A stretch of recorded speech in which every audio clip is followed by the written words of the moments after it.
Greetings, Stoutlaws.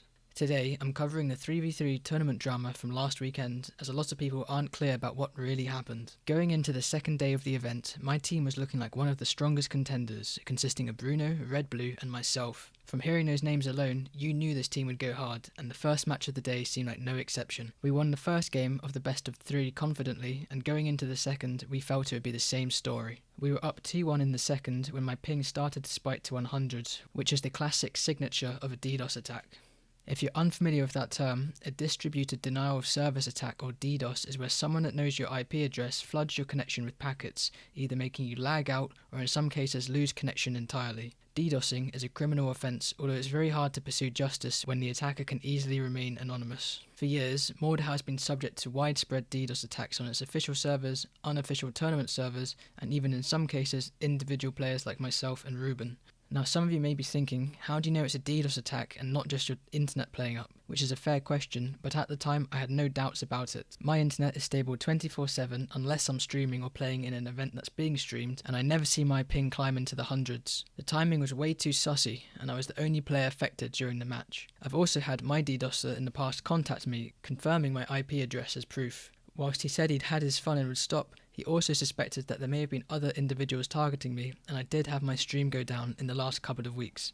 This whole situation could have been avoided had I used NordVPN, the sponsor of today's video. The DDoSer that contacted me said he got a hold of my IP address through an IP grabber in Discord, which is a link that is disguised as a safe YouTube URL or something, but with a slight difference in lettering, and I was stupid enough to click it. Had I been using NordVPN, this wouldn't have been a problem, as the IP address that the attacker would get hold of would be one of Nord's, and my home IP would have remained protected. Within a few seconds, I could have switched to a different IP from Nord, making it impossible for the attacker to DDoS me. Not only does NordVPN allow you to navigate the increasingly dangerous online world of safety, it has many other highly useful applications that I use day to day. Lesser known uses of NordVPN include misrepresenting Canadian citizens on the sports section of a Chinese recreational fishing website. It's fast, easy to use, has access to over 5,200 servers, and you can use Nord across 6 devices, which is great if you have a girlfriend that spends time on streaming services, although Nord did tell me to target this segment to my audience. Grab your own 2-year plan plus 1 additional month with a discount in the link below with 0 chance of buyer's remorse, because Nord has a 30-day money-back guarantee. Unfortunately, my IP is static, so I'm currently a pretty easy target if any DDoSers have access to my home IP, and my internet service provider was extremely unhelpful when I called requesting them to change it. Now, I could have changed ISPs, but it wasn't really worth the investment to leave an ongoing contract, and the only unacceptable DDoS scenario would be during a rare prize pool tournament, which this was. I had one trick up my sleeve for such an occasion, where if I was being DDoS in a big tournament, I could switch my router to modem mode, granting me 1 new IP address at the expense of all other devices being cut off, although it does take a few minutes to sign into the router settings and restart it. Before trying this, I decided to play the rest of the second game out, hoping my ping would settle, but it stayed sporadic as if someone was subtly messing with it, and we lost 7-4, entirely due to me dying way too fast from my connection. Before the start of the deciding third game, I decided to switch to modem mode, telling the admins to pause. The pause time allocated was a pitiful 5 minutes, and it took me about 8 minutes just to get my new IP. During this time, the tournament organisers that were handling a match made the absurd decision to force Bruno and Red Blue to fight 2 versus 3, essentially the survive objective from Halo Reach's campaign. Frustratingly, as I relaunched the game, Mordhau decided to get stuck in a loading screen at the worst possible moment whilst my team stalled their engagements as long as they could. The total time for me to re-enter the server after leaving it was just under 11 minutes, which is hardly a huge delay considering the circumstances, and I doubt even a pro esports organisation could have switched to a new connection faster than that. As soon as I rejoined, I told the organisers to simply restart the third match and play from there, but they refused. My internet was back to normal, but we were understandably tilted and unable to close the 5-round lead from the 2 versus 3, whilst also arguing with the admins and their brain-dead decision-making. To be clear, these referees and organisers have no affiliation with Triturnian or the official Mordhau admins. After we lost the third game, we continued to make our case to the organisers, who told us that they collectively, about 5 people, unanimously made the decision that the third game would not be replayed. It's difficult for me to put into polite terms how disastrous this decision is for an event masquerading as a competitive tournament. What every one of these admins implicitly announced is that DDoSing is encouraged, as any would-be DDoSer can dictate the entire outcome of a match by targeting an individual player, and organisers won't even give the victim 10 minutes to try to mitigate it.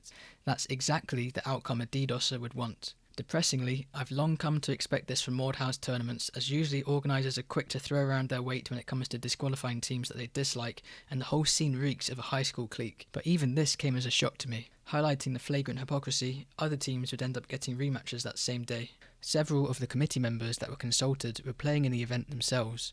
When pressed on why that's the case, they had absolutely no concept of conflict of interest. There was one organiser, Corey, who actually did understand our situation and probably would have agreed to replay our game had he been observing it, but he was preoccupied in streaming other ongoing matches. He only got a clear picture of things well after it was too late, and at that stage I had gone nuclear. When the team that had just bragged about fraudulently beating us in the 3 versus 2 were playing in their next match, it was clear to me that this event had lost any form of competitive integrity it could claim to have. So I leaked all 3 server names and passwords to the public, and we all know what happened next. If I'm not even allowed 10 minutes to combat a DDoSer, then the whole event can get delayed for an hour and a half, which is what ended up happening. To clarify, I don't think that I should get special treatment, but rather that any player that is potentially victim to a DDoS attack should get extra time to try to resolve it, considering how prevalent they are in the scene.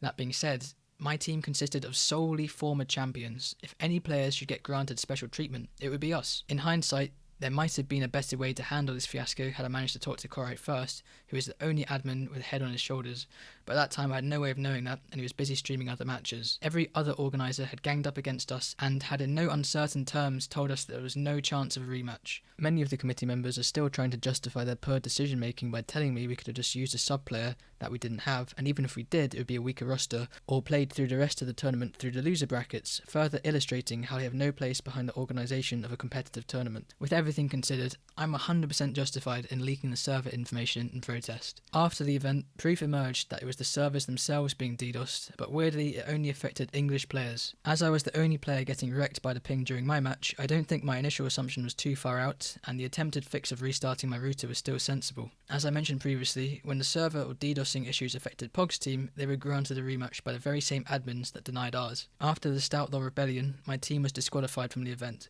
but I don't believe that any further punishments will be necessary, because if you think about it, I was the real victim, and also I've already become a better person. That's basically everything. The rest of the event still got played out after a little bit of trolling. Narcs tried to cancel me, some no-namer challenged me to a first to 10, which you've been watching. Corey and I are chill now despite some fierce words initially, and I think any future events will have cleaner organisation. Hopefully. This story has a happy ending, as after my drama stream, I raided Pokimane and she said my name out loud. Stouty, thank you for the raid. Much appreciated.